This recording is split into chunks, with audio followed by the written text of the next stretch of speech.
ठरलं तर मगच्या आजच्या भागामध्ये आपण बघणार आहोत साक्षी आणि प्रियाचं जेलमध्ये भांडण सुरू असतं। त्या दोघी एकमेकींना दोष देत असतात की तुझ्यामुळे आज मी इथे आहे, तुझ्यामुळे आज मी इथे आहे। तेवढ्यात प्रिया साक्षीला म्हणते, काय काय हे माझ्यामुळे होतंय का सगळं? हा, कोर्टामध्ये पहिलं स्टेटमेंट कोणी फिरवलं? काय तर म्हणे तू माझ्या मागे पैसे मागायला आली होतीस, मग पर्स विसरलीस, मग परत आश्रमात आलीस। हा, हे सगळं कोण खोटं बोललं होतं? तेव्हा साक्षी तिला म्हणते, अगं ए मूर्ख मुली, माझा फोन तिथं होता त्यामुळे मला खोटं बोलणं भाग होतं, नाहीतर हे सगळं माझ्यावर आलं असतं। आणि एवढी साधी अक्कल नाही का ग तुला की मी जर हे खोटं बोलले तर ते कंटिन्यू करावं? घाबरून सगळं खरं काय सांगून बसलीस?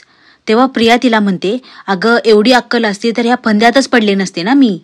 माझी सगळ्यात मोठी चूक काय माहितीये का, की तुमचे तसले ते फालतू बिंडोक प्लॅन मी ऐकत बसले। तू केलेला खून मला भोगला। तू आणि तुझा तो गुंडबाप दोघांनी मिळून माझं आयुष्य पार उद्ध्वस्त करून टाकलं।